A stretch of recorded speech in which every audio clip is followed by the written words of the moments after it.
ಪ್ರೀತಿಯುಳ್ಳ ದೇವಜನರೇ, ನಿಮ್ಮೆಲ್ಲರಿಗೂ ಕರ್ತನಾದ ಯೇಸು ಕ್ರಿಸ್ತನ ಶ್ರೇಷ್ಠವಾದ ನಾಮದಲ್ಲಿ ವಂದನೆಗಳು. ಶಾಲೋಮ್, ನಿಮಗೆ ಸಮಾಧಾನವಾಗಲಿ.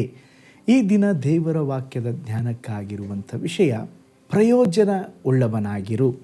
ಅದಕ್ಕೆ ಆಧಾರವಾಗಿ ಫಿಲೋಮನ ಗ್ರಂಥ 1ನೇ ಅಧ್ಯಾಯ 11ನೇ ವಚನ. ಅವನು ಮೊದಲು ನಿನಗೆ ಅಪ್ರಯೋಜಕನಾಗಿದ್ದನು, ಈಗ ನಿನಗೂ ನನಗೂ ಪ್ರಯೋಜಕನಾಗಿದ್ದಾನೆ. ಫಿಲೋಮನನಿಗೆ ಬರೆದ ಪತ್ರಿಕೆ ಹೊಸ ಒಡಂಬಡಿಕೆಯಲ್ಲಿ 18ನೆಯ ಪುಸ್ತಕವಾಗಿದೆ. ಈ ಫಿಲೋಮನ ಪತ್ರಿಕೆಯಲ್ಲಿ ಒಟ್ಟು 25 ವಚನಗಳನ್ನು ಮಾತ್ರ ನೋಡಲಿಕ್ಕೆ ಸಾಧ್ಯ. ಅಪೊಸ್ತಲ ಪೌಲನು ರೋಮಾಪುರದ ಸೆರೆಮನೆಯಲ್ಲಿದ್ದಾಗ ಕ್ರಿಸ್ತ ಶಕ 72ರಲ್ಲಿ ಫಿಲೋಮನ ಎಂಬಂಥ ಒಬ್ಬ ಐಶ್ವರ್ಯವಂತನಿಗೆ ಬರೆದ ಪತ್ರಿಕೆಯೇ ಫಿಲೋಮನ ಪತ್ರಿಕೆ. ಓನೇಸಿಮೋನನು ಫಿಲೋಮನ ಬಳಿ ಗುಲಾಮನಾಗಿದ್ದ, ದಾಸನಾಗಿದ್ದ. ನಂತರ ಅಲ್ಲಿಂದ ತಪ್ಪಿಸಿಕೊಂಡು ಓಡಿ ಹೋದನು. ನಂತರ ಅವನನ್ನು ಸೆರೆಮನೆಯಲ್ಲಿ ಹಾಕಿದಾಗ ಅಲ್ಲಿ ಸುವಾರ್ತೆಯನ್ನು ಕೇಳಿ ರಕ್ಷಿಸಲ್ಪಟ್ಟ.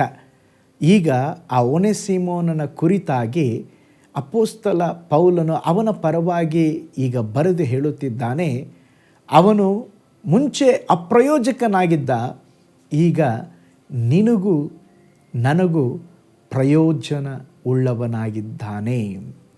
ರಕ್ಷಿಸಲ್ಪಡುವ ಮುಂಚೆ ಅವನ ಅಪ್ರಯೋಜಕ, ಈಗ ರಕ್ಷಿಸಲ್ಪಟ್ಟಿದ್ದಾನೆ, ಪ್ರಯೋಜನ ಉಳ್ಳವನಾಗಿದ್ದಾನೆ. ಓನೇಸಿಮೋನನು ಎಂಬ ಹೆಸರಿನ ಅರ್ಥ ಉಪಯುಕ್ತ ಉಳ್ಳವನು.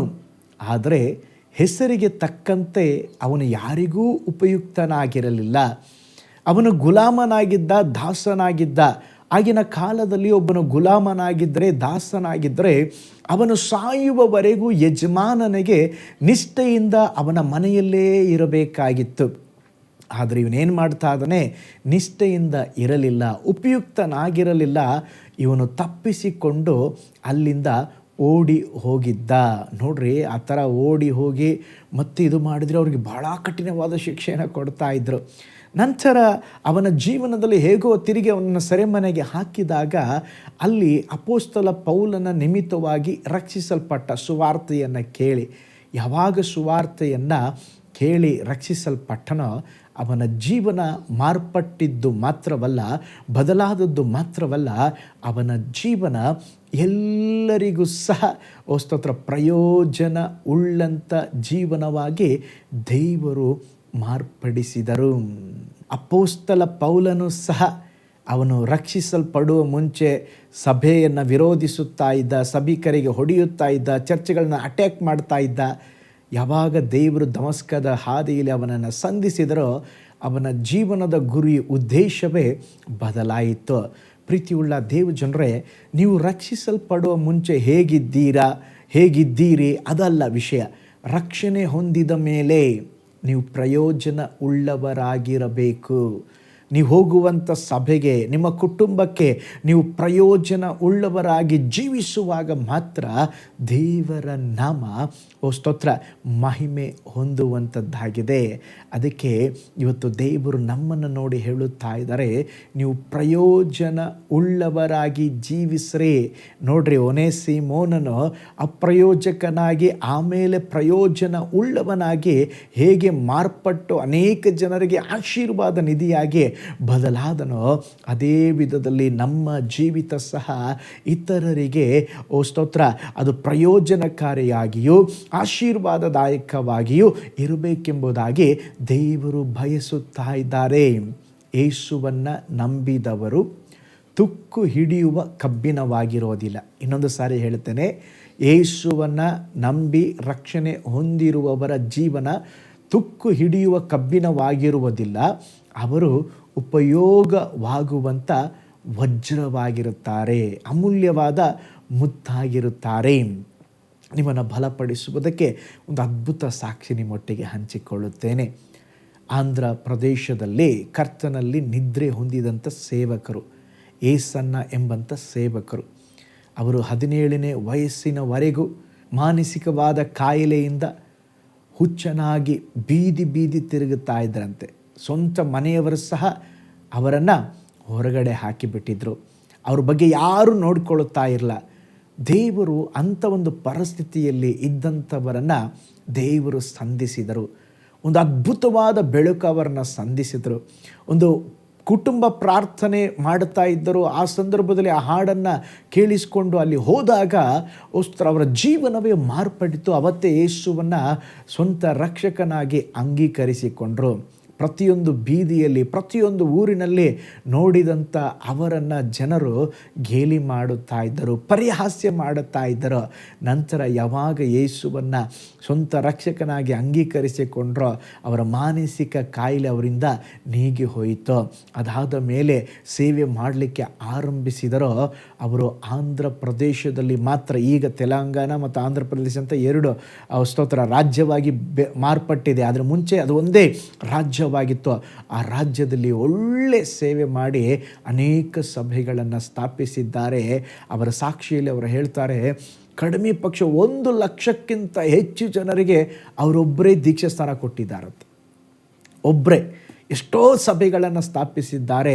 ಇವತ್ತಿಗೂ ಕೂಡ ಆ ಸಭೆಗಳು ದೇವರ ಮಹಿಮೆಗಾಗಿ ಎಲ್ಲ ಸ್ಥಳಗಳಲ್ಲಿ ಸ್ತೋತ್ರ ಅವುಗಳು ಸ್ಥಾಪಿಸಲ್ಪಟ್ಟು ಅನೇಕ ಆತ್ಮಗಳು ರಕ್ಷಣೆ ಹೊಂದುತ್ತಾ ಇದ್ದಾರೆ. ನೋಡ್ರಿ, ಹಾಗಾದರೆ ಒಬ್ಬರನ್ನು ದೇವರು ಆರಿಸಿಕೊಂಡು ಅದು ಕುಟುಂಬದಿಂದ ಕೈ ಬಿಡಲ್ಪಟ್ಟು ಮಾನಸಿಕವಾದಂಥ ಕಾಯಿಲೆಗೆ ಒಳಗಾಗಿ ಅಂಥವರನ್ನೇ ದೇವರು ಸಂಧಿಸಿ ಇಡೀ ಆಂಧ್ರ ಪ್ರದೇಶಕ್ಕೆ, ಇಡೀ ದೇಶಕ್ಕೆ ಪ್ರಯೋಜನಕಾರಿಯಾಗಿ ದೇವರು ಉಪಯೋಗಿಸಿರುವುದಾದರೆ ನಿಮ್ಮನ್ನು ಸಹ ದೇವರು ಉಪಯೋಗಿಸಲಿಕ್ಕೆ ಶಕ್ತನಾಗಿದ್ದಾನೆ.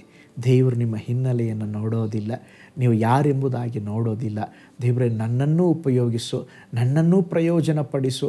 ನಾನು ಅನೇಕ ಜನರಿಗೆ ನಾನು ಈ ಲೋಕದಲ್ಲಿ ಜೀವಿಸಿ ಸ್ತೋತ್ರ ನನ್ನ ಜೀವನವನ್ನು ಮುಗಿಸಿ ಹೋಗುವಂಥದ್ದಲ್ಲ. ನಾನು ಅನೇಕ ಜನರಿಗೆ ಪ್ರಯೋಜನಕಾರಿಯಾಗಿರಬೇಕು, ಅನೇಕರಿಗೆ ನನ್ನ ಆಶೀರ್ವಾದ ನಿಧಿಯಾಗಬೇಕು, ಅನೇಕರಿಗೆ ಸ್ವಾಮಿಯೇ ನಿನ್ನ ರಾಜ್ಯದ ಮಹಿಮೆಗೆ, ನಿನ್ನ ರಾಜ್ಯ ಕಟ್ಟುವುದಕ್ಕಾಗಿ ನನ್ನನ್ನು ಪ್ರಯೋಜನವುಳ್ಳ ವ್ಯಕ್ತಿಯಾಗಿ ಉಪಯೋಗಿಸಿರಿ ಎಂಬುದಾಗಿ ಕೇಳ್ರಿ. ನಿಶ್ಚಯವಾಗಿ ದೇವರು ನಿಮ್ಮನ್ನು ಸಹ ಉಪಯೋಗಿಸಿಕೊಳ್ತಾರೆ. ಕಣ್ಗಳನ್ನು ಮುಚ್ಚೋಣ, ಪ್ರಾರ್ಥನೆ ಮಾಡಿಕೊಳ್ಳೋಣ. ಪರಲೋಕದಲ್ಲಿ ವಾಸ ಮಾಡುವ ನಮ್ಮ ತಂದೆಯಾದ ದೇವರೇ, ನೀನು ಒಳ್ಳೆಯ ದೇವರು ಸ್ವಾಮಿ. ಅಪ್ಪ, ಒನೇಸಿಮೋನನು ಮೊದಲು ಅಪ್ರಯೋಜಕನಾಗಿದ್ದ, ನಂತರ ಎಲ್ಲರಿಗೂ ಪ್ರಯೋಜನ ಉಳ್ಳವನಾಗಿ ನೀವು ಉಪಯೋಗಿಸಿದ್ರಿ. ನಮ್ಮ ಜೀವನ ಕೂಡ ನಿಮ್ಮ ಪಾದ ಸಮ್ಮುಖದಲ್ಲಿ ಸಮರ್ಪಿಸ್ತೇವೆ ದೇವರೇ.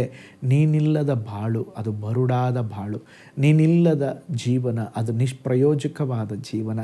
ನೀವು ನಮ್ಮೊಂದಿಗಿರುವಾಗ, ನಾವು ನಿಮ್ಮನ್ನು ಅಂಗೀಕಾರ ಮಾಡಿರುವಾಗ ಪ್ರತಿಯೊಬ್ಬರಿಗೂ ಪ್ರಯೋಜನ ಉಳ್ಳವರಾಗಿ ಜೀವಿಸಲಿಕ್ಕೆ ನಮಗೆ ಕೃಪೆ ಕೊಡ್ರಿ. ಈ ವಿಡಿಯೋನ ವೀಕ್ಷಿಸಿದ ಪ್ರತಿಯೊಬ್ಬರನ್ನು, ಅವರ ಕುಟುಂಬಗಳನ್ನು ನೀವು ಬ್ಲೆಸ್ ಮಾಡಿರಿ. ಯೇಸುವಿನ ಹೆಸರಿನಲ್ಲಿ ತಂದೆಯೇ, amen, amen. Praise the lord. ಹಾಗಾದರೆ ಪ್ರಯೋಜನ ಉಳ್ಳವರಾಗಿ ಜೀವಿಸೋಣ.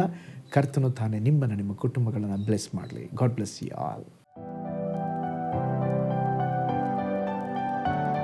ಕರ್ತನಲ್ಲಿ ಪ್ರಿಯರೇ, ಈ ಸಂದೇಶ ಮತ್ತು ಪ್ರಾರ್ಥನೆ ನಿಮಗೆ ಆಶೀರ್ವಾದಕರವಾಗಿದ್ದರೆ, ದೇವರು ನಿಮ್ಮನ್ನು ಪ್ರೇರೇಪಿಸಿದರೆ, ನಂಬಿಕೆಯಿಂದ ಸಾಗುವ ಈ ಸೇವೆಗೆ ನಿಮ್ಮ ಅಮೂಲ್ಯವಾದ ಕಾಣಿಕೆಯನ್ನು ಬಿತ್ತಿರಿ. ಪ್ರೀತಿಯ ದೇವಜನರೇ, ವಾಯ್ಸ್ ಆಫ್ ಹೋಪ್ ಮಿನಿಸ್ಟ್ರಿಯ ವತಿಯಿಂದ ಕೋರಮಂಗಲದಲ್ಲಿ ಪ್ರತಿ ಭಾನುವಾರ ಬೆಳಿಗ್ಗೆ 9:30ಕ್ಕೆ ಕನ್ನಡ ಆರಾಧನೆ ನಡೆಯುತ್ತಿದೆ. ಆತ್ಮಭರಿತವಾದ ಆರಾಧನೆ, ಮನಮುಟ್ಟುವ ಸಾಕ್ಷಿ, ಬಲಪಡಿಸುವ ದೇವ ಸಂದೇಶ. ಬನ್ನಿ, ನಮ್ಮೊಂದಿಗೆ ಭಾಗಿಯಾಗಿ ಕರ್ತನನ್ನು ಆರಾಧಿಸಿರಿ. ನೂತನ ತಿಂಗಳ ಆಶೀರ್ವಾದ ಕೂಟ ಪ್ರತಿ ತಿಂಗಳು ಮೊದಲ ದಿನ ಸಂಜೆ 7 ಗಂಟೆಗೆ. ಪ್ರತಿ ತಿಂಗಳು 2ನೇ ಶನಿವಾರ ಬಿಡುಗಡೆ ಉಪವಾಸ ಪ್ರಾರ್ಥನೆ ಕೂಟ ಬೆಳಿಗ್ಗೆ 10:30ಕ್ಕೆ. ನಿಮಗಾಗಿ ಪ್ರಾರ್ಥಿಸಬೇಕೆ? ನಿಮಗೆ ಯಾವುದಾದರೂ ಪ್ರಾರ್ಥನೆ ಮನವಿಗಳು ಇರುವುದಾದರೆ ಕೆಳಗಿನ ನಂಬರಿಗೆ ಕರೆ ಮಾಡಿ ಅಥವಾ ವಾಟ್ಸಪ್ ಮಾಡಿ. ಈ ಆತ್ಮಿಕ ಸಂದೇಶಗಳು ನಿಮಗೆ ಆಶೀರ್ವಾದಕರವಾಗಿದ್ದರೆ ಲೈಕ್ ಮಾಡಿರಿ. ಇಂಥ ಅದ್ಭುತ ಸಂದೇಶ ಪ್ರತಿದಿನ ನೋಡಲು ಬಯಸುವುದಾದರೆ ಸಬ್ಸ್ಕ್ರೈಬ್ ಮಾಡಿ ಹಾಗೂ ಇತರರೊಂದಿಗೆ ಶೇರ್ ಮಾಡಿರಿ. ಕರ್ತನು ನಿಮ್ಮನ್ನು, ನಿಮ್ಮ ಕುಟುಂಬವನ್ನು ಆಶೀರ್ವದಿಸಲಿ.